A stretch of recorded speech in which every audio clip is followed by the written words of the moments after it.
Now, this is chapter 7 for work and power, work and energy, and lecture 3 of class 11 physics and board, prepared by Alpine Academy. So, let's move on to our next topic.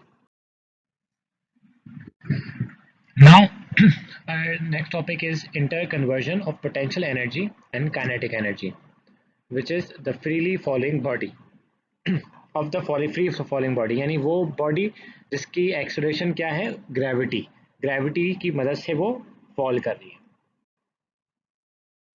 Consider a body of mass m placed at a point P which is at a height h measured from the surface of the earth. अब सबसे पहले हमें एक body consider करनी है जिसकी मास m है, ठीक है, जो कि एक हाइट m है, जिसकी जो एक हाइट h पे है from the surface of the अर्थ, ठीक है, और उस पॉइंट जिस पे वो है P. The body possesses a gravitational potential energy, obviously क्योंकि ग्रेविटी एक्ट कर रही है, बॉडी एक हाइट पे है, तो उसमें ग्रेविटेशनल पोटेंशियल एनर्जी होगी जो mgh के बराबर है with respect to point O, और पॉइंट ओ के रिस्पेक्टिवली पॉइंट ओ के रिस्पेक्ट से lying on the surface of the अर्थ, ठीक है. जो पॉइंट ओ है वो सरफेस ऑफ द अर्थ पे लाई कर रहा है. We assume that the surface of the earth is a level of zero potential energy. अब हमने इस पे अजम्पशन क्या की है कि जो अर्थ का सरफेस है वो level of zero potential energy का, ठीक है. Suppose the body is falling freely under the action of gravity. Body गिर रही है एक्शन ऑफ ग्रेविटी से, ठीक है, फ्रीली गिर रही है. Consider its position Q eight a distance x below the point P. अब ये कह रहे हैं कि कंसिडर पोजीशन Q, यानी पोजीशन Q कौन सी, ये वाली position Q, eight a distance x from P, यानी P से लेके नीचे एक x का डिस्टेंस है, सही है. ड्यूरिंग डाउनवर्ड मोशन, ऑब्वियसली बात है वो डाउनवर्ड गिर रही है तो downward motion. Obviously the PE of the body at this point is mgh minus x. अब पोटेंशियल एनर्जी का फॉर्मूला क्या होता है, पोटेंशियल एनर्जी होती है mgh, ठीक है. लेकिन अब यहाँ पे x वो नीचे आ चुका है, ठीक है, x वो नीचे आ चुका है, मतलब बॉडी यहाँ पे है, ठीक है, body is now at here, तो this is h, okay, this is h, this is x. तो ये यहाँ से यहाँ तक का डिस्टेंस क्या होगा, from this to his, from this to downward, h minus x, ठीक है, इसलिए ये mg x h minus x है. अब ये लेस होगी mgh से क्योंकि यहाँ पे देखें हाइट ज़्यादा है, ठीक है, हाइट ज़्यादा है तो यहाँ की पोटेंशियल एनर्जी ऑब्वियसली बात है ज़्यादा होगी कंपेरेटिव टू पॉइंट क्यूब पे. तो mg h minus x is small than mgh. This means that the body has lost potential energy by an amount mgx. तो उसने लॉस तो कर ली भाई कि एक बॉडी इसने लॉस की है mgx, ठीक है, but where has potential energy gone, ये वाली पोटेंशियल एनर्जी कहाँ गई. तो अब हम वो फाइंड करेंगे कि ये पोटेंशियल एनर्जी जाती कहाँ है. The body eight P has zero kinetic energy because it is at rest. जो बॉडी पी है, this the body eight P, जो पी बॉडी है वो जीरो काइनेटिक एनर्जी पोजेस करती है. क्यों, क्योंकि रेस्ट में है. काइनेटिक एनर्जी का क्या है आपका, क्या उसकी लॉ है, उसका लॉ या उसका फॉर्मूला ये कहता है हाफ एम वी स्क्वायर. वो किस पे डिपेंड करती है, मास और वेलोसिटी पे, वर्च्यू ऑफ इट्स मोशन. तो मोशन ही नहीं है तो फिर काइनेटिक एनर्जी जीरो होगी, रेस्ट में है बॉडी. तो during its downward motion its velocity increases, sorry. तो जब वो नीचे जा रही है, यानी आपकी बॉडी फ्रीली नीचे जा रही है, तो उसकी क्या इंक्रीज हो रही है, वेलोसिटी इंक्रीज हो रही है क्योंकि वो एक एक्सेलरेशन से जा रही है, ठीक है. और एक्सेलरेशन जब भी किसी बॉडी का होगा उसकी वेलोसिटी बढ़ती है, ठीक है. अगर वेलोसिटी कांस्टेंट है तो यानी एक्सेलरेशन जीरो है, लेकिन यहाँ तो ग्रेविटी है तो एक्सेलरेशन है तो वेलोसिटी इंक्रीज हो रही है. And so there is an increase in kinetic energy, और वेलोसिटी इंक्रीज हो रही है तो काइनेटिक एनर्जी भी इंक्रीज हो रही है, ठीक है. Kinetic energy is directly proportional to the square of velocity, ठीक है, या वेलोसिटी भी कह सकते हैं. अब वेलोसिटी बढ़ेगी थोड़ी सी तो उसकी स्क्वायर की वजह से वो और ज़्यादा काइनेटिक एनर्जी बढ़ेगी, ठीक है, जितना टाइम्स बढ़ाएंगे वो उससे ज़्यादा बढ़ती जाएगी. इट्स वेरी डायरेक्टली प्रोपोर्शनल, तो इसलिए काइनेटिक एनर्जी बढ़ती है. अब we assume that there is no force of friction. हमने ये इसमें अजम्पशन ली है भाई कि इस दौरान जब वो नीचे आ रही है बॉडी एट पी, तो उसको कोई फ्रिक्शन फोर्स नहीं लग रही, मतलब कोई एयर फ्रिक्शन ही होगी, तो वो फ्रिक्शन उसको एक्सपीरियंस नहीं हो रही, उससे नहीं लग रही. तो thus the loss of the potential energy must be equal to the gain in kinetic energy. और हमें ये पता है लॉ क्या, कि एनर्जी का, कि energy is neither created not destroyed, ठीक है, ये हम सुनते आ रहे हैं, अभी आगे और पढ़ेंगे भी अभी आगे फौरन. ठीक है, तो इसलिए जो पोटेंशियल एनर्जी यहाँ पे लॉस की कौन सी वाली, एम जी एक्स, वो किसके बराबर है, equals to gain in kinetic energy. ठीक है, वो काइनेटिक एनर्जी के बराबर हो गई क्योंकि वो काइनेटिक एनर्जी में कन्वर्ट हो गई है। ठीक है, जो पोटेंशियल एनर्जी हमने लूज की है यहाँ तक पॉइंट क्यू तक, वो काइनेटिक एनर्जी बन गई है। Eventually when the body reaches just above the point O, ठीक है, और बॉडी जब exactly just above the point हो, यानी फॉर एग्जांपल आप यहाँ ले लें, ठीक है, it's potential energy is nearly zero, क्योंकि अब वो ग्राउंड पे आ गई है और हमने स्टार्ट किया था with respect to point O, ठीक है, जिसकी खुद की पोटेंशियल एनर्जी जीरो है। ठीक है, तो जब इसके करीब आ गई तो वो भी अप्रोच जीरो कर जाएगी, पोटेंशियल एनर्जी भी इज नियरली जीरो। तो यहाँ पे तमाम whole of its potential energy is converted into kinetic energy. तो क्योंकि स्पीड मुसलसल तेज हो रही है, तो पोटेंशियल एनर्जी तमाम काइनेटिक एनर्जी में कन्वर्ट हो गई है इस पॉइंट पे आके, दिस पॉइंट हियर। ठीक है, it means that there is no friction, we have loss of potential energy equals to gain in kinetic energy. तो तमाम जितना हमने पोटेंशियल एनर्जी को जो हमने लॉस किया वो तमाम गेन इन काइनेटिक एनर्जी में हमने हासिल किया। Now in practice there is always a force of friction F. अभी हमने भाई डिस्कस किया, अगर ये बॉल आ रही है आपकी, कोई भी बॉल है, कोई भी ऑब्जेक्ट है, ठीक है, दिस इज एक example, this is an object. ठीक है, अब ये जो है ये आपका नीचे आ रहा है, ठीक है, नीचे आ रहा है, तो यहाँ पे ऑब्वियसली बात है एयर होगी, यहाँ पे एयर होगी, आपको हर जगह एयर मिलेगी, air force of the friction, और ये आपका सरफेस है। ठीक है, तो फ्रिक्शन फोर्स ऑलवेज एग्जिस्ट क्योंकि ये आपकी वैक्यूम तो है नहीं। तो से is opposing the downward motion of the body, जो मोशन के ऑपोजिट होगी, फ्रिक्शन का लॉ ये कहता है वो हमेशा ऑपोजिट होती है मोशन के। Here a fraction of the potential energy is used up in doing work against the force of friction.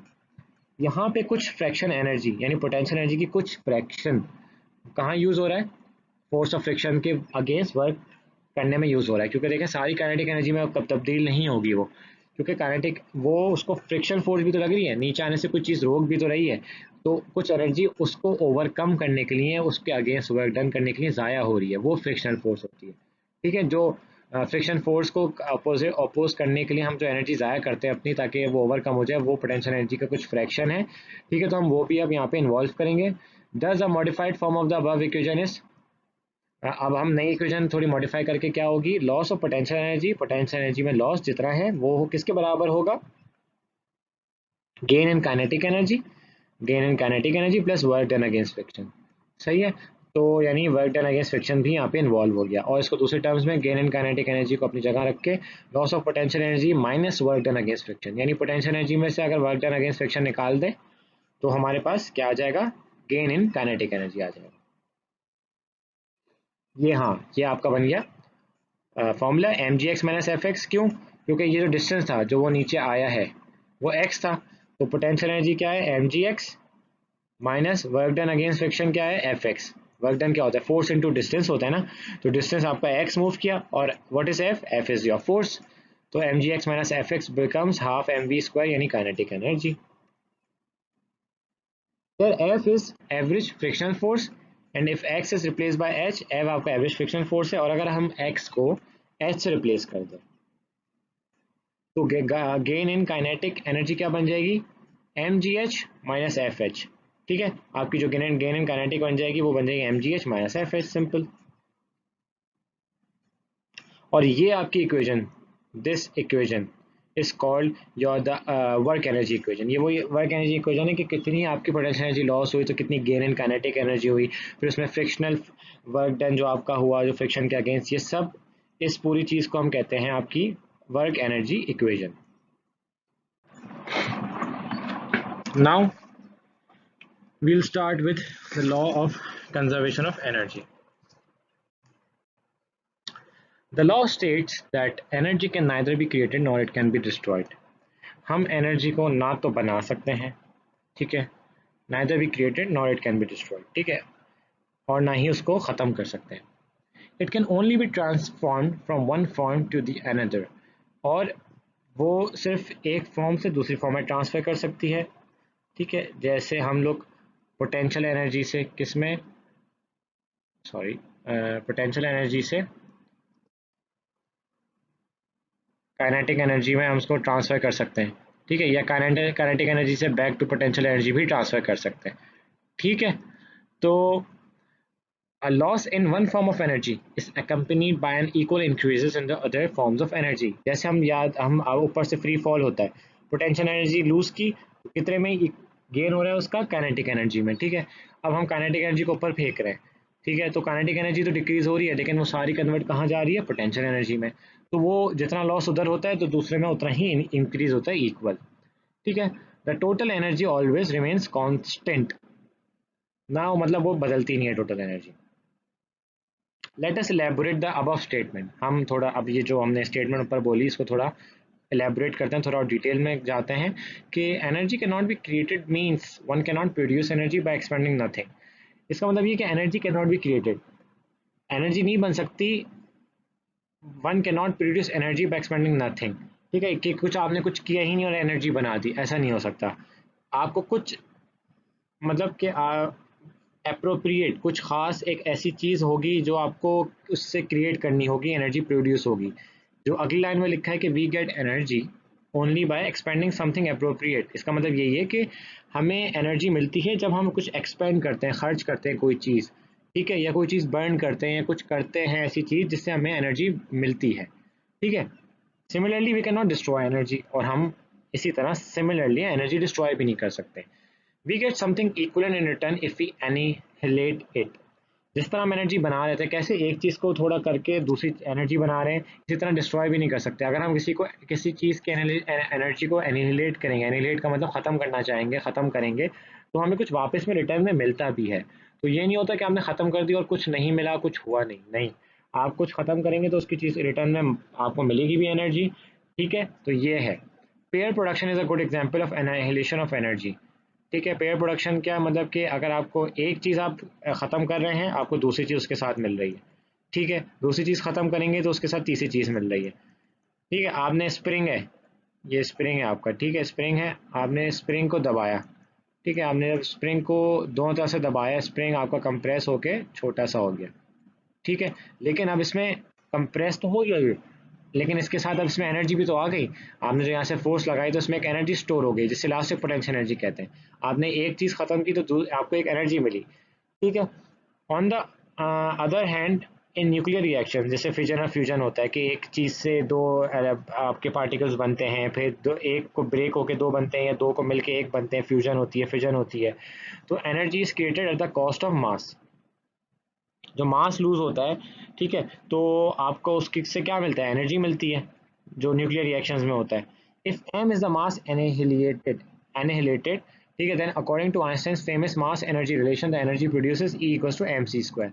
अगर एम जो है वो मास एनिहिलेटेड है, यानी डिस्ट्रॉयड है या बर्नड है, बर्न मास है, जो जला जो फटा, तो आइंस्टाइन की फेमस मास एनर्जी थ्योरी के हिसाब से एनर्जी जो प्रोड्यूस हुई है वो कितनी है, E equals to mc square। ठीक है, where mass is m is mass and c is the velocity of light। c velocity of light है, लेकिन किसमें, वैक्यूम में है। ठीक है, the law of conservation of energy is universally accepted because there is not a single example in which it is contradicted। जो ये conservation of energy का लॉ है, यानी कि एनर्जी कन्वर्ट होती है, आप उसको क्रिएट नहीं कर सकते। मतलब बैठे बैठे कि आप किसी खाली चीज़ से कोई भी ऐसे एकदम से आप क्रिएट नहीं कर सकते, आपको उसको क्रिएट करने के लिए भी किसी और चीज़ का इस्तेमाल करना पड़ेगा। तो वो भी कन्वर्जन हो गई। ठीक है, और उसको आप डिस्ट्रॉय भी नहीं कर सकते। तो ये जो लॉ है ये हर जगह यूनिवर्सल में एक्सेप्टेड है, क्योंकि कोई भी चीज़ इसको कॉन्ट्रडिक्ट नहीं करेगी, इसके खिलाफ नहीं है। ठीक है, तो ऐसा आपको कहीं नहीं मिलेगा कि law of conservation of energy गलत साबित हो जाए। Although the law seems to be very simple but its implication is very important. हालांकि लॉ दिखने में बहुत सिंपल है, सादा सा, लेकिन इसकी इम्प्लीकेशन मतलब जो आप उसको अप्लाई करते हैं, इम्प्लीकेट करते हैं दूसरी चीज़ों पे, वो थोड़ी इंपॉर्टेंट है। ठीक है, मतलब दूसरी चीज़ों में लगा के आप देखते हैं कि किस तरह कन्वर्ट हो रही है, वो इंपॉर्टेंट है। For example, if one says कि एक मिसाल के तौर पे कोई एक बंदा कहता है भाई कि एक मशीन है, that a machine can be invented which works without expenditure of energy और fuel, we will immediately discard statement because in every real machine there is always a force of friction which must be overcome by expenditure of energy.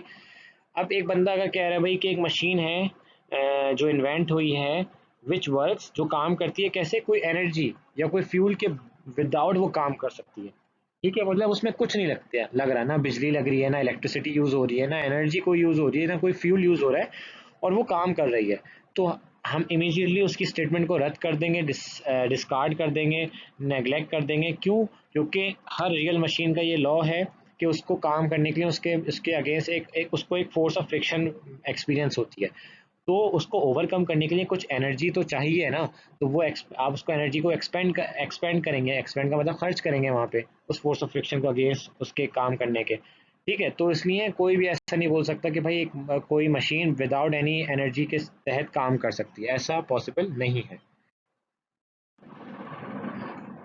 Now the law of conservation of mechanical energy, kinetic यानी potential. ठीक है, जो आपकी जो mechanical energies combined of kinetic और potential, दोनों energies इसमें आती हैं, is a particular cause of a case, sorry, it's a particular case, sorry, of the general law of conservation of energy। तो law of conservation of mechanical energy यानी kinetic potential किसका case है? खास case है general law का, conservation of energy का।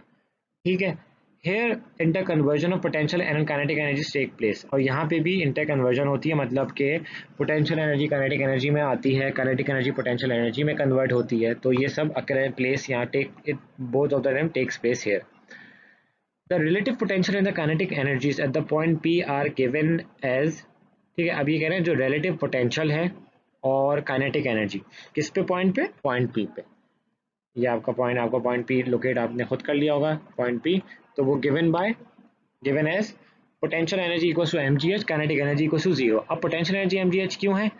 Obviously क्योंकि ये एक हाइट पे है, हाइट h पे है। ठीक है, एक हाइट पे होगी तो पोटेंशियल एनर्जी होगी, ग्रेविटेशनल फील्ड के अंदर है तो ग्रेविटी भी है। ठीक है, काइनेटिक एनर्जी जीरो क्यों है? क्योंकि यहाँ पे इस पॉइंट पे ये ऑब्जेक्ट रेस्ट पे है। ठीक है, ये जो मास है आपका, दिस मास, ये रेस्ट पे है। रेस्ट पे है तो काइनेटिक एनर्जी जीरो हो गई, क्योंकि वेलोसिटी जीरो है। तो आपका potential energy plus kinetic energy का सम क्या बन गया? mgh, simple. We now calculate the kinetic energy at O. अब हम जो है ना ओ पे काइनेटिक एनर्जी कैलकुलेट करेंगे, which is given by, kinetic energy का फॉर्मूला क्या है? Half M we square, simple, जो काइनेटिक एनर्जी का फॉर्मूला है। Where v is the velocity with which the body reaches the point o. अच्छा, अब जब ये नीचे हम इसको फ्री फॉल आने दे रहे हैं, ठीक है, ये फ्री फॉल आया, ठीक है, ये स्ट्रेट एरो है, उससे थोड़ा टेढ़ा बन रहा है। तो यहाँ पे पॉइंट ओ पे जब रीच कर रहा है तो v इसकी क्या होगी? यहाँ पे वेलोसिटी होगी। ठीक है, using the equation of motion we obtain the velocity as, अब हमें पता है कि इक्वेशन ऑफ मोशन क्या है?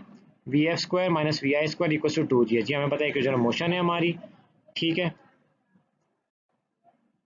और वी आई आपका इनिशियल वेलोसिटी एट पी, क्योंकि बॉडी ऊपर से फॉल कर रही है तो इनिशियल वेलोसिटी इस केस में क्या हो गई? जीरो हो गई। फाइनल वेलोसिटी इसमें मैक्सिमम होगी, यानी वी होगी, क्योंकि यहाँ पे अभी नीचे आया है वो ऑब्जेक्ट, तो काइनेटिक एनर्जी नीचे मैक्सिमम है, यानी फाइनल वेलोसिटी भी यहाँ पे ओ से जस्ट अबव या ओ पे मैक्सिमम होगी वेलोसिटी। ठीक है, तो वी एफ की जगह हमने वी डाल दिया, वी आई की जगह हमने यहाँ पे जीरो डाल दिया, तो ये बन गया we square equals to 2gh। ठीक है, अब हम इसका आगे चलते हैं। Now kinetic energy becomes half M we square, half m into 2gh equals to mgh, यानी हमने वी स्क्वायर की जो हमारे वैल्यू आई थी 2gh, वो हमने काइनेटिक एनर्जी के फॉर्मूले में सब्सटीट्यूट कर दिया, तो हमारे पास आ गया mgh, फाइनल रिजॉल्व हो गया, 2 से 2 कैंसिल हो गया और mgh बचा। The potential energy at o is taken arbitrarily equal to zero, यानी जो पोटेंशियल एनर्जी ओ पे थी, जो आपका बॉटम पॉइंट था उस पे थी, वो हमने जीरो ली है रैंडमली। ठीक है, with respect to which the potential energy at the point p is m ji h. Point यहाँ ओ है, ठीक है, दिस इज ओ और दिस इज पी। ठीक है, यहाँ पे हमने पोटेंशियल एनर्जी क्या ली है?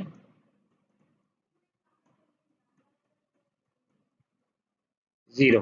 ठीक है, और यहाँ पे आपकी क्या हो गई? This at this potential energy आपकी मैक्सिमम होगी, जो एम जी एच होगी। ठीक है,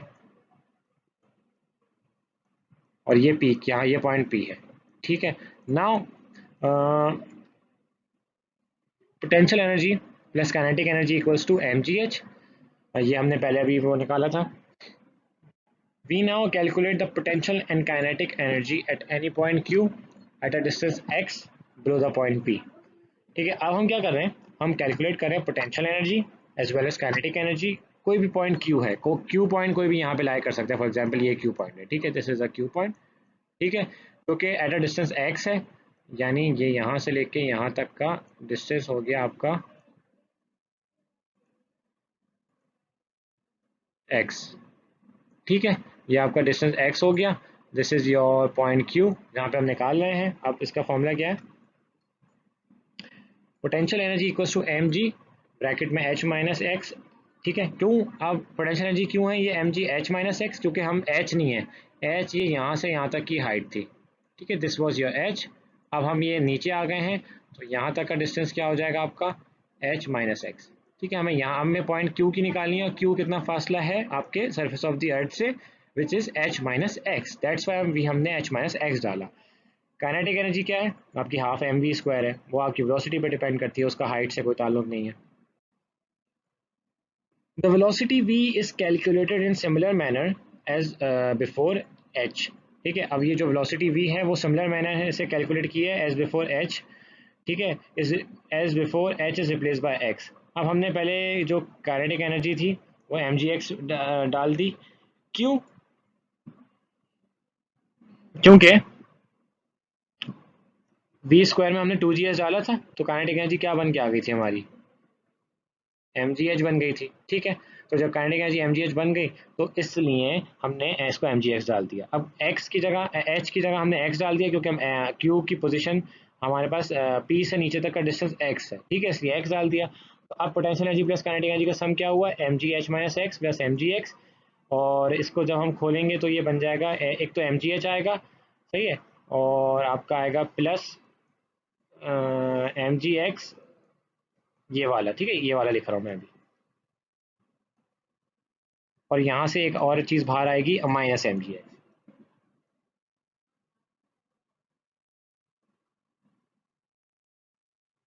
ठीक है, तो ये दोनों कैंसिल हो गए, तो आपका सिर्फ एम जी एच बचा। ठीक है, तो अब आपको क्या निकल आई कि आपको पोटेंशियल एनर्जी और काइनेटिक एनर्जी का सम क्या हो गया? एम जी एच हो गया at a distance x from point P.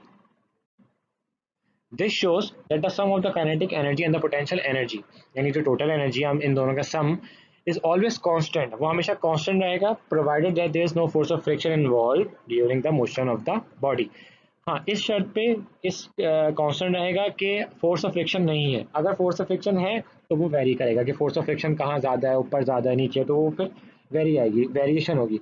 उसके अलावा काइनेटिक एनर्जी और potential energy will always remain, their sum will always remain constant.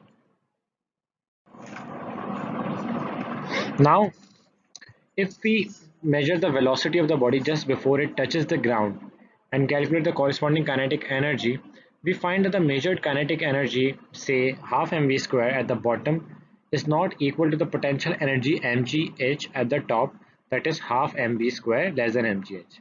ये कह रहे हैं कि अगर हम जो है velocity measure करें just before it touches the ground, यानी जो ऑब्जेक्ट गिर रहा है उसकी वेलोसिटी मालूम करें ग्राउंड से बिल्कुल टच होने से पहले, और फिर उसकी कॉरेस्पॉन्डिंग काइनेटिक एनर्जी भी फाइंड करें, तो वी फाइंड, हमने ये पता, मतलब ये पता चलेगा कि जो मेजर्ड काइनेटिक एनर्जी है हाफ एम बी स्क्वायर, जो भी वेलोसिटी होगी वो जो निकलेगी बॉटम पे, जो बॉटम पे ग्राउंड से टच होने से पहले बिल्कुल एग्जैक्ट, वो इक्वल नहीं होगी किसके?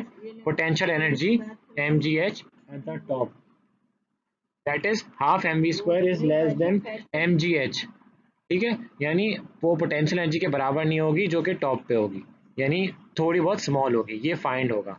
अब वन में थिंग, यानी हम नॉर्मल आदमी ये सोचेगा भाई कि that perhaps the conservation law of energy is violated, कि जो लॉ ऑफ कंजर्वेशन है वो वायलेशन हो गई है उसकी, वायलेट मतलब उसको उसके खिलाफ चले गए हैं, और वो सही नहीं है।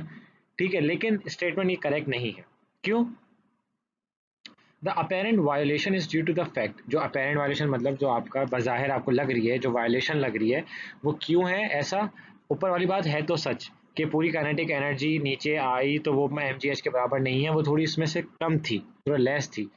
लेकिन वो क्यों है उसका एक रीज़न है, that we have not taken into account the force of friction which acts on the following body, कि हमने क्या अकाउंट में नहीं लिया, मतलब हमने क्या कंसिडर नहीं किया, जो फोर्स ऑफ फ्रिक्शन भी तो है जो बॉडी पे फॉल कर रही है। वही बात कि बॉडी गिर रही है एक फ्रीली, ठीक है, अब आपकी एक बॉडी फ्रीली गिर रही है, ठीक है, कि आप ये सरफेस, आपकी ये बॉडी है, ये सरफेस ऑफ द अर्थ है, तो यहाँ पे तो एयर भी तो है हर जगह, ठीक है, वो फ्रिक्शन भी तो उसको रेजिस्ट करेगी, तो वो तो हमने काउंट में लिया ही नहीं। Work is done against the force of friction for which energy is required. Work लगता है फोर्स ऑफ फ्रिक्शन के अगेंस्ट काम करने के लिए, जिसके लिए हमें एनर्जी चाहिए होती है, तो वो एनर्जी वहीं ज़ाया हो रही है। This energy comes from the initial potential energy of the body, और ये वही है जो यहाँ पे पोटेंशियल एनर्जी आपकी थी, ठीक है, जो आपकी यहाँ पे पोटेंशियल एनर्जी थी, ये वही पोटेंशियल एनर्जी है, सही है। When this work is added to the measured kinetic energy, और जैसे ही हम ये जो फ्रिक्शन के खिलाफ काम करने पे हमारा जो वर्क ज़ाया हुआ, ठीक है, और हमारी एनर्जी अल्टीमेटली ज़ाया हुई, ये हमने काइनेटिक एनर्जी में ऐड करेंगे, तो हमारा जो सम होगा वो इक्वल हो जाएगा इनिशियल पोटेंशियल एनर्जी के, जो कि बॉडी के टॉप पे थी, सॉरी बॉडी जब टॉप पे थी उसके पोटेंशियल एनर्जी के इक्वल हो जाएगा। यानी kinetic energy plus work done due to friction equals to potential energy of the body at the top. अब हम थोड़ी ज़रा एग्जाम्पल देख लेते हैं कि example of conservation of energy from our everyday life, ठीक है। अब क्या क्या हो सकती हैं। Number one is when we switch on our electric bulbs, their filaments are heated up and begin to emit light. हम जब अपने इलेक्ट्रिक बल्ब अब जो घरों में आपके लगे होते हैं, हम उसको जब ऑन करते हैं तो उनके जो फिलामेंट्स होते हैं वो हीट अप हो जाते हैं और वो लाइट इमिट करना शुरू कर देते हैं। अब जब हम in switching on the bulb we supply electrical energy to it, ठीक है, हमने जब बल्ब ऑन किया तो हमने उसको इलेक्ट्रिकल एनर्जी प्रोवाइड की जो हमारे मेन के इलेक्ट्रिक से आ रही है, ठीक है। अब it is converted into heat and light energies.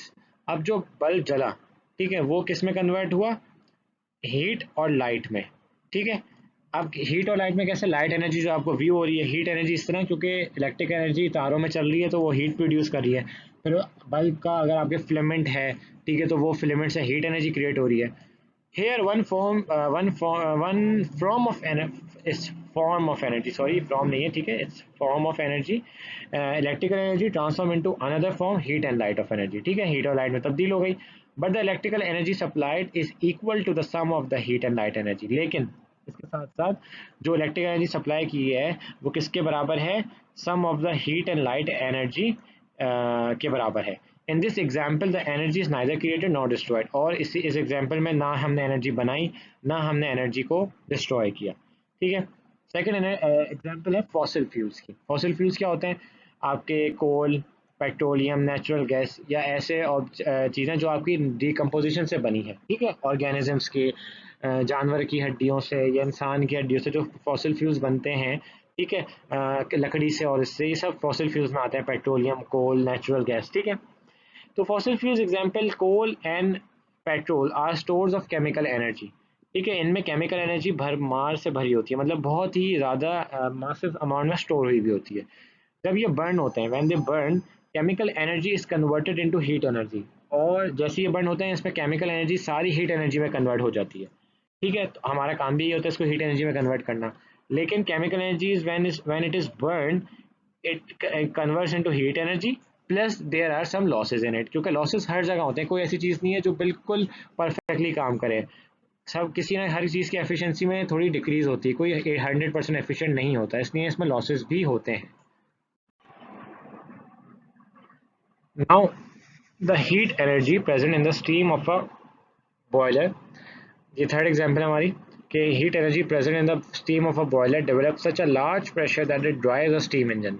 यानी ये कह रहे हैं कि जो हीट एनर्जी प्रेजेंट होती है स्टीम ऑफ अ बॉयलर में, ठीक है, बॉयलर स्टीम में जो बॉयलर में जो स्टीम होती है वो इतना लार्ज प्रेशर डेवलप करती है कि वो एक स्टीम इंजन चला सके। स्टीम इंजन क्या है, वो एक मैकेनिकल इंजन जो कि steam as a working fluid steam होती है और फिर उससे फिर वो आपका पावर डिलीवर करता है। Here heat energy is converted into kinetic energy.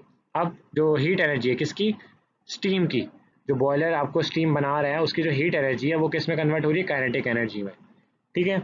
यानी मैकेनिकल एनर्जी है kinetic energy, it is a mechanical energy, that is heat energy equals to mechanical energy plus losses, यानी काइनेटिक एनर्जी डेवलप हुई और साथ में कुछ लॉसेज भी होंगे, ठीक है। तो कुछ कुछ भी आपका 100% एफिशिएंट नहीं होता। Now the fourth example is in rubbing our hands we do mechanical work, ठीक है। आप जब अपना हैंड रब करते हैं, सर्दियों में आप अपने हाथों को घिस रहे होते हैं तो हम मैकेनिकल वर्क करते हैं, तो which produces N equal amount of heat energy, that is mechanical energy को हीट एनर्जी प्लस लॉसेस। तो आपके जो हाथ को घिसने से आपके अंदर एक equal amount of heat energy निकलती है ठीक है। अब जो आप रब कर रहे हैं वो आपकी मैकेनिकल एनर्जी है, ठीक है, वो कन्वर्ट किस में हो रही है, आपकी हीट एनर्जी में, प्लस लॉसेस। क्यों? क्योंकि फ्रिक्शन है आपके हाथों में, तो आप अपने हाथों को जब रब कर रहे हैं तो फ्रिक्शन हो रही है, फ्रिक्शन की वजह से ही हीट एनर्जी क्रिएट हो रही है, ठीक है। Now this is the various sources of energy. Energy के सोर्सेज क्या क्या है, ठीक है। So far we have discuss the kinetic energy and potential energy, ठीक है। There are many other forms of energy extracted from different sources. Example: wind energy, hydroelectricity, chemical energy, fossil fuel energy, nuclear energy, geothermal energy, solar energy, tidal energy, etc. अब हमारे पास बहुत तरह की forms है energy की, ठीक है, जो डिफरेंट सोर्सेज से एक्सट्रैक्ट हो सकती है। विंड एनर्जी यानी हवा, विंड टर्बाइन, हाइड्रो इलेक्ट्रिसिटी जैसे पानी, आपकी डैम है। केमिकल एनर्जी केमिकल्स के थ्रू, फॉसिल फ्यूल्स, कोल, पेट्रोलियम, नेचुरल गैस, ठीक है। सोलर एनर्जी आपकी सन से हो गई। इस तरह की ये सारे आपकी सोर्सेज हैं। अब हम इसका डिस्क्रिप्शन करेंगे एक एक करके। नंबर वन, विंड एनर्जी यानी wind power. The source of this energy is the wind. ये विंड एनर्जी की सोर्स क्या है? विंड है, ठीक है, हवा से। This energy is use in running flour mills. जो आप इस एनर्जी से आप यूज़ क्या करते हैं, कहाँ यूज़ करते हैं? आटे की जो फैक्ट्री मिल्स होती हैं, ठीक है, जो आटा बनाती हैं गंदम से, आप ये वहाँ एनर्जी है, यहाँ वहाँ यूज़ होती है, ठीक है। In Karachi near Surafgod, you can see a windmill for drawing underground water. Karachi में सुरागगोड पे आप देख सकते हैं एक विंड मिल लगी हुई है जो अंडरग्राउंड यानी ज़मीन से पानी को ड्रॉ करती है, बाहर निकालती है, ठीक है, खींचती है। Now the second example is hydroelectricity, जिसे यानी वाटर पावर, पानी से जो आप पावर गेन करते हैं। Mangla Dam, Turbela Dam and other dams in our country are used to produce electrical energy. जो मंगला डैम है आपका, तरबेला डैम है और जो दूसरे डैम्स हैं कंट्री के, वो क्या किस लिए यूज़ होते हैं? इलेक्ट्रिकल एनर्जी बनाने के लिए। Their prime function is to retain river water so that it can be shuttled off to a water turbine that drives an electrical generator. उनका जो प्राइम फंक्शन है, उनका जो मेन फंक्शन है, ठीक है, उसको वो क्या है? वो रिवर वाटर को अपने रोक के रखते हैं, ठीक है। डैम का क्या काम होता है? वो रोक के रखता है पानी को, ताकि वो जब वक्त पे आके शटल ऑफ हो सके, यानी उसको एक शटल या उसको एक रास्ता दिखा सके, वो उसको पुश कर सके, उधर ले जा सके वाटर टरबाइन पे। टरबाइन के जब पानी आएगा तेज़ी से तो टरबाइन चलेगा, टरबाइन चलेगा तो टरबाइन एक इलेक्ट्रिकल जनरेटर को चलाता है और इलेक्ट्रिकल जनरेटर फिर आपकी इलेक्ट्रिसिटी बनाता है। The principle involves a way of supplying power to a generator other than by a steam turbine. तो ये प्रिंसिपल वही हो गया कि आपने पावर सप्लाई की थ्रू टरबाइन एक जनरेटर को, जिसने आपकी बिजली बनाई, और ये स्टीम टरबाइन से हट के ये एक अलग चीज़ है। Number third is fossil fuels. Fossil fuels क्या है भाई? ये रेमिनेंट्स होते हैं प्लांट्स एंड एनिमल्स। वही जैसे मैंने बताया था आपको, जानवरों के मरने के बाद और ये दरख्तों के या अपने जो आपके सॉरी पेड़ पौधे हैं, ठीक है, ये सब उनकी जो रेमिनेंट्स हैं, लेफ्ट ओवर्स जो डिकम्पोज हो जाते हैं, जो जब वो मर जाते हैं जानवर या वो, तो उनके पास जो रेमिनेंट्स बचते हैं, उनके लेफ्ट ओवर्स, जो कि बहुत मिलियंस ऑफ ईयर्स को पहले ख़त्म हो चुके थे, ठीक है। Depending on the conditions of formation, the fuel can be liquid यानी crude oil, gaseous natural gas, और सॉलिड कोल, पीट, लिग्नाइट।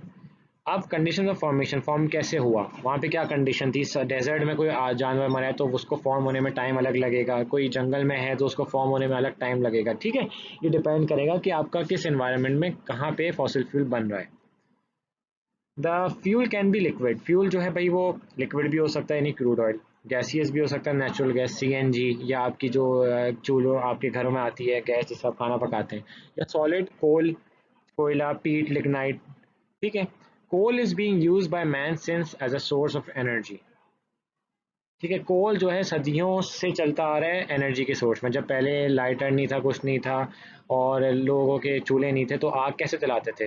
लोग कोयले से चलाते थे, ठीक है, या लकड़ी से चलाते थे। कोयले तो हमेशा से यूज़ होते आ रहे हैं, ठीक है। In the present age the main source of energy is gasoline. और आज की दौर में, आज की एज में जो मेन सोर्स है हमारी, वो क्या है? गैसोलीन है। गैसोलीन में आपका फ्यूल्स आ गए, पेट्रोल हो गया, डीजल हो गया, ठीक है, ऑल दैट, कार्बन्स के एल्केन्स हो गए, C4H6, C2H6, 3, ये सब आपकी गैसोलीन में आते हैं, ठीक है। Fossil fuels is use for running machines, for driving engine etcetera. और फॉसिल फ्यूल किस तरह के लिए यूज भी होता है? रनिंग मशीन्स के लिए, फॉर ड्राइविंग इंजन एक्सेट्रा, ठीक है, जो इंजन को ड्राइव करती हैं। गाड़ी में आपके फॉसिल फ्यूल्स भी यूज़ होते हैं, पेट्रोल और वो सब नेचुरल गैसेस और पेट्रोलियम से ही तो आता है, नेचुरल गैस सीएनजी आपकी गाड़ियों में यूज़ होती है। ठीक है। चौथा है nuclear energy. The nuclear energy is produced due to the fission of a heavy nucleus.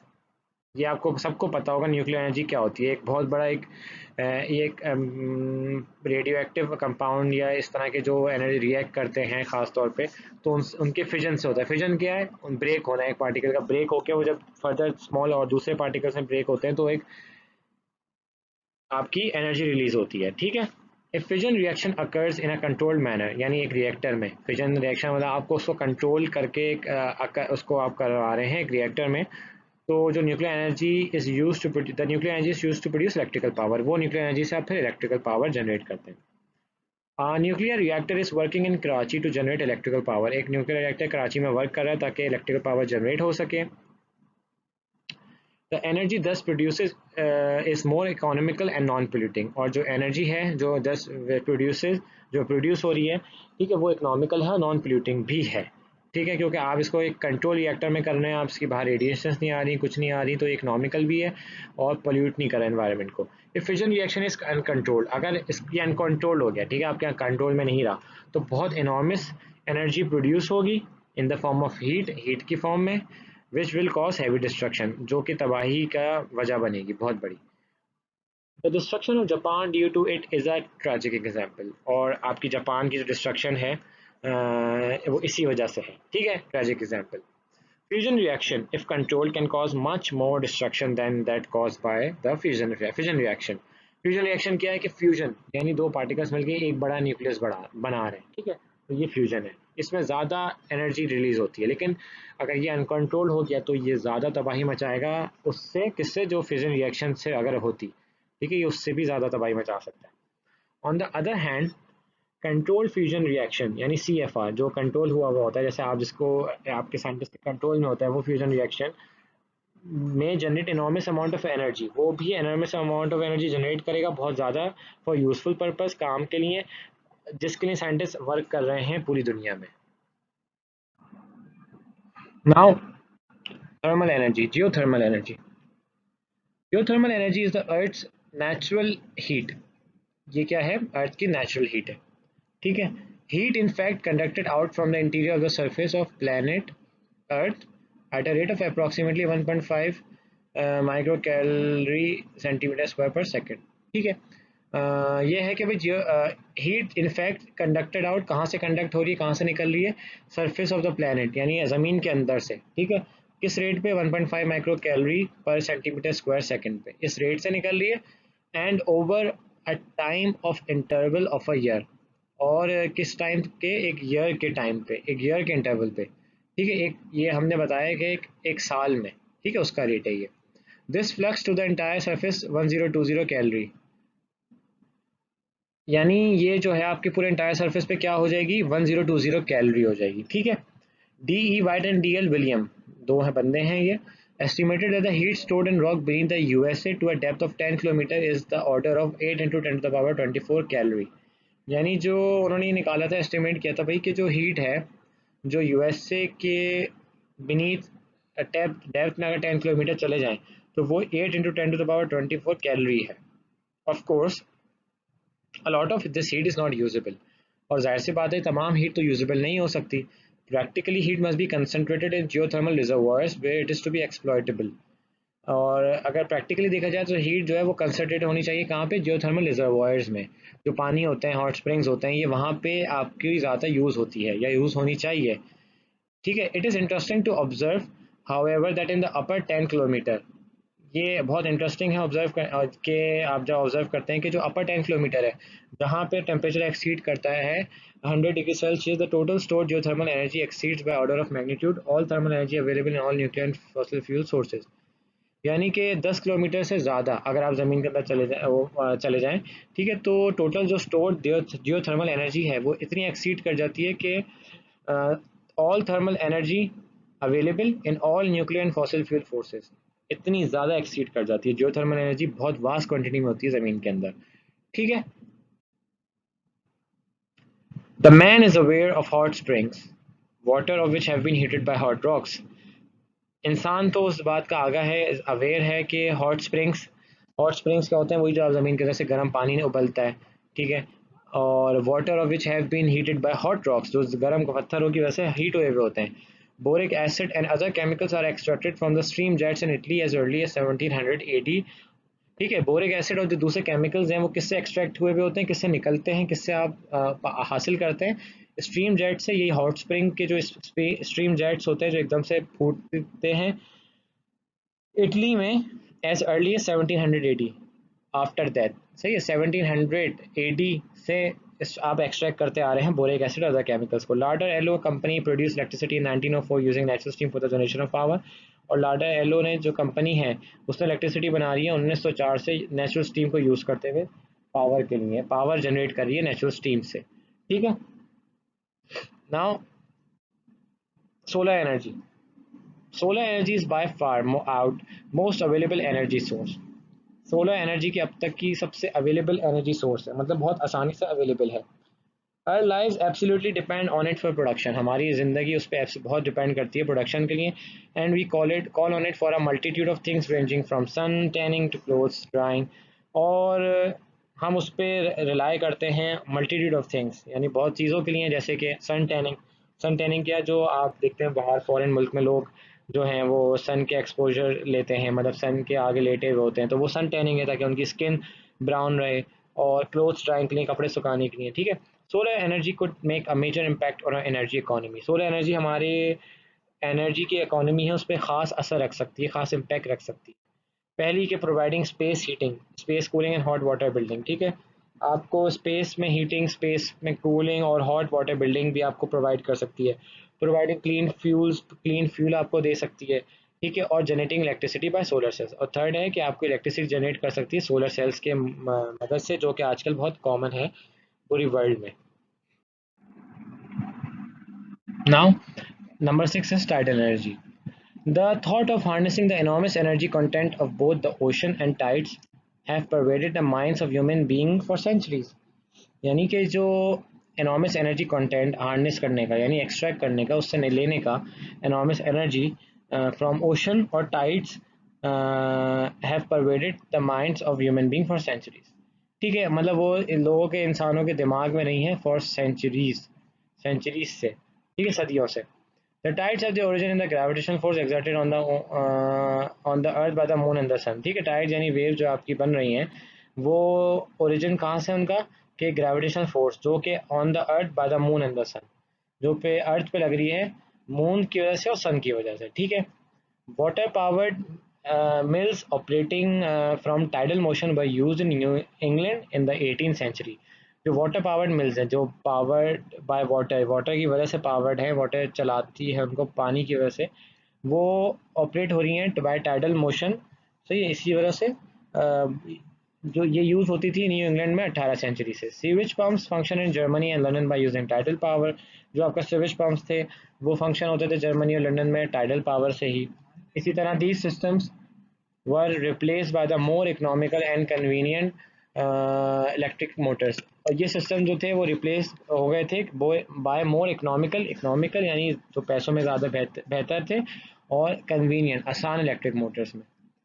Although no source exists that renders less environmental damage, although हालांकि कोई ऐसी सोर्स नहीं है जो कि ये कह सके या जो लेस environmental डैमेज देती है, क्योंकि रेंडर्स का मतलब है give. Tidal energy is difficult to harness and marginally economical. Tidal energy difficult है उसको हासिल करना, मतलब उसको ऑब्टेन करना, लेकिन मार्जिनली वो इकोनॉमिकल है. ठीक है, इकोनॉमिकल है, पैसों के हिसाब से वो बेहतर है. The fossil fuel is use as the main source of energy in Pakistan. ठीक है, आज के दौर में पाकिस्तान में या पूरी दुनिया में भी फॉसिल फ्यूल जो है वो सबसे अहमियत रखता है, मेन सोर्स है एनर्जी का. It requires a huge amount of foreign exchange to import it. और ये फॉरेन एक्सचेंज को बहुत ज़्यादा मकदार में रिक्वायर लगता है ताकि इसको इम्पोर्ट हो सके. ठीक है. Due to its burning environmental damage is done on a very high scale. क्यों? क्योंकि इसका इन्वायरमेंटल डैमेज बहुत ज़्यादा है, इसलिए ये इसको इम्पोर्ट करना और यूज़ करना भी बहुत महंगा पड़ता है. और जैसे कि आप गाड़ियाँ चलाते हैं, फ्यूल पेट्रोल है, वो फॉसिल फ्यूल है, कितना उसका इन्वायरमेंटल डैमेज होता है. चूल्हा आग जलाते हैं तो भी इन्वायरमेंटल डैमेज है, कार्बन डाइऑक्साइड क्रिएट कर रहा है. ठीक है, तो ये सब चीज़ें आपकी ऑक्सीजन वो खा रहा है, ठीक है, तो सब आपकी इन्वायरमेंटल डैमेज ही तो हो रहा है ये। The hydro electric generation is also limited and also costly. जो पानी की इलेक्ट्रिक जनरेशन है थ्रू वाटर वो भी लिमिटेड है और कॉस्टली भी है। For our present and future needs we must provide indigenous atomic reactor to generate electrical power. आज के लिए भी और फ्यूचर के लिए भी हमें ऐसे इंडिजीनियस एटॉमिक रिएक्टर बनाने जो हम जिसके जो मुल्क के और एनवायरनमेंट के आदि हों, ठीक है, वो एटॉमिक रिएक्टर, ताकि इलेक्ट्रिक पावर जनरेट हो सके विद पोल्यूशन भी ना हो, कोई एनवायरमेंटल डैमेज भी ना हो। Along with the solar energy should be exploited also along with solar energy should be exploited to a greater extent. और जो सोलर एनर्जी है उसको भी हर तरह से बेनिफिट उसका लेना चाहिए, मतलब उसको आप यूटिलाइज करें हर तरह से, क्योंकि वो एक बहुत ऐसी है जो कम से कम डैमेज रखती है और कम से कम पावर आपको ज़्यादा से ज़्यादा पावर भी दे सकती है। Solar energy is ideal source of energy to get rid of pollution. वही बात जो मैंने बताई कि पोल्यूशन उसकी में नहीं है, बहुत ही ना के बराबर है, और इसलिए वो आइडियल सोर्स ऑफ एनर्जी है। Solar energy is available in most of the parts of Pakistan through out the year. और सोलर एनर्जी तो अवेलेबल होती है पाकिस्तान में हर वक्त, क्योंकि ये एशियन मुल्क है, यहाँ पे हर वक्त सूरज रहता है, तो ये अवेलेबल आसानी से होती है। Now we'll move to the solved examples. So first one is a person pushes a toy car initially at rest towards a child by exerting a constant horizontal force F of magnitude 5 Newton through a distance of 1 metre. एक आदमी जो है एक toy car को push करता है, ठीक है, जो कि इनिशियली क्या थी, रेस्ट पे थी, एक चाइल्ड की तरफ, by exerting a constant horizontal force F of magnitude 5 newton, और उस पर एक हॉरिजॉन्टल फोर्स लगाता है F जिसका मैग्नीट्यूड क्या है 5 newton through a distance of 1 metre, और 1 मीटर उस वो डिस्टेंस पे ट्रेवल करता है, ठीक है। अब जो आपकी गाड़ी है वो 1 मीटर ट्रेवल करती है। पहले पार्ट में कह रहे हैं भाई how much work is done on the car, वो बोल रहे हैं कि आप वर्क डन निकालें जो कार पे हुआ है। पार्ट बी में कह रहे हैं what is its final speed, अच्छा, assume the absence of frictional surfaces, और फाइनल स्पीड भी बताएं कार की, ठीक है, and assume the absence of frictional surfaces, और फ्रिक्शनल फोर्स को नहीं लिया है। पहला है कि भाई the force the person exerts on the car is parallel to the displacement. अब जिस डायरेक्शन में बंदे ने फोर्स लगाई है, ठीक है, अब ये कार है अगर आपकी, ठीक है, तो आपने ऑब्वियसली बात है उस पर जिस तरह फोर्स लगाई होगी तो डिस्प्लेसमेंट भी उसकी वही होगी, ठीक है, तो ये एस हो गया, तो ये एफ हो गया, ठीक है, तो आपका थीटा क्या हो गया, जीरो, जीरो हो गया, तो एफ डॉट एस होता है उसका प्रोडक्ट आंसर, ये आपको पहले बता चुका हूँ केस में। तो एफ एस फोर्स की जगह हमने 5 न्यूटन डाल दिया, डिस्प्लेसमेंट की जगह 1 मीटर डाल दिया, तो वर्क डन क्या हो गया आपका 5 जूल्स, ठीक है। ना part B, the initial kinetic energy of K O is zero, ठीक है, क्योंकि person pushes a toy car initially at rest, पहले वो रेस्ट पे थी, रेस्ट का मतलब है वेलोसिटी जीरो, वेलोसिटी जीरो का मतलब काइनेटिक एनर्जी भी जीरो, ठीक है। तो final final kinetic energy of the body क्या होगी, फाइनल होती है हमेशा आपका जो वर्क डन हुआ है उस पर plus initial kinetic energy, obvious सी बात है, ठीक है। तो इनिशियल एनर्जी तो जीरो थी, फाइनल क्या हुई 5 जूल्स, क्योंकि हमने वर्क डन क्या निकाला था जो बंदे ने उस पर एक्सर्ट किया है वो है 5 जूल्स, तो इसलिए 5 zero plus 5 joules become 5 joules, तो इन्हें आपकी फाइनल काइनेटिक एनर्जी आपकी हो गई 5 जूल्स। नाउ हमें निकालनी है आपकी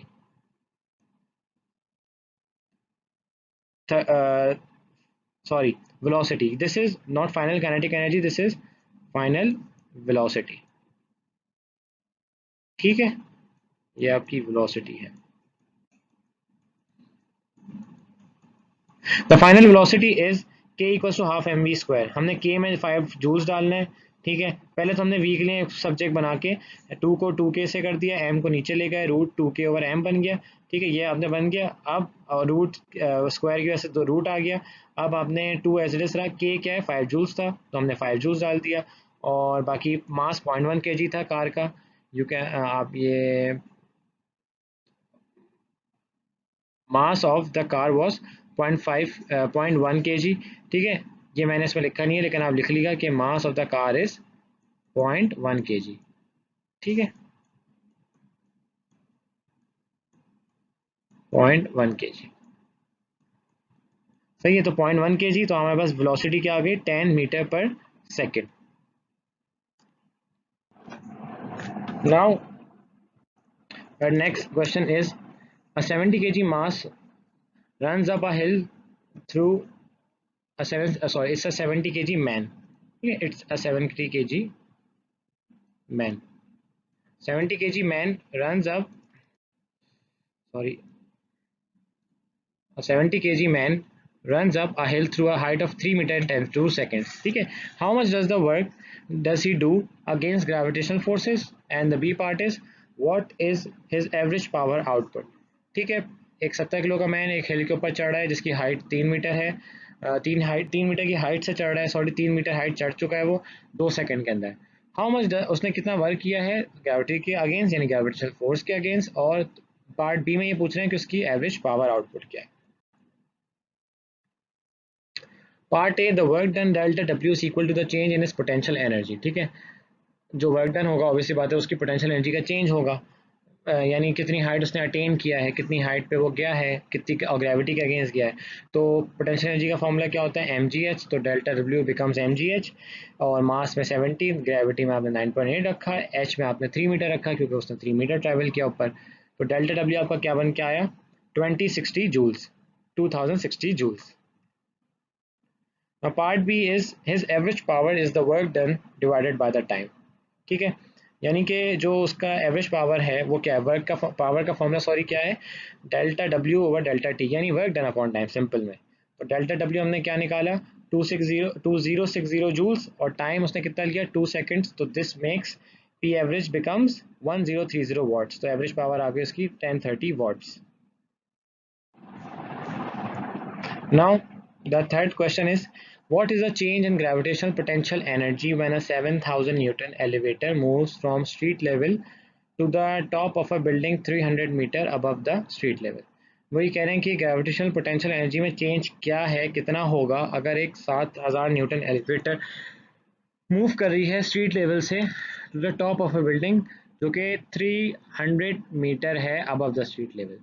ठीक है, एलिवेटर का वेट दिया हुआ है 7000 न्यूटन और उसका 300 मीटर हाइट भी दी हुई है, हमें निकालनी है gravitational potential energy. The gravitational potential energy of the system elevator plus earth, यानी जो सिस्टम है, ठीक है, एलिवेटर प्लस अर्थ दोनों के सिस्टम में, तो दोनों आ रहे, सिस्टम क्या है वही जिस पे आपकी बात हो रही है, तो एलिवेटर की बात हो रही है, अर्थ की बात हो रही है। तो फॉर्मूला क्या है उसका, mass into gravity into height. ठीक है, तो therefore delta U equals to U two minus U one, तो डेल्टा यू क्या होगा U two minus U one, elevator, ठीक है, माइनस आपका क्या है यू वन क्या है अर्थ। ठीक है, तो M G H two minus H one हो गया। वेट क्या है डब्ल्यू डब्ल्यू डब्ल्यू जो होता है आपका, डब्ल्यू किसके बराबर होता है आपका एम जी के बराबर। ठीक है, और एम जी यहाँ पे हमें कितना दिया हुआ है इन्होंने 7000 न्यूटन, तो हमने एम जी को 7000 न्यूटन के बराबर रख दिया। फिर H two minus H one क्या है, distance which is travelled from elevator, अगर यहाँ थी पहले, ठीक है, अब वो ट्रेवल करके यहाँ आ गई है।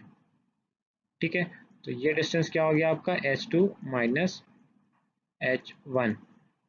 ठीक है, पहले एलिवेटर की जो डिस्टेंस है वो यहाँ से फर्ज करें ज़मीन से एच वन है, ठीक है, और यहाँ से कितनी है उसकी, यहाँ से एच टू हो गई। ठीक है, तो ये H two minus H one हो गई, सॉरी ये यहाँ से हो गई,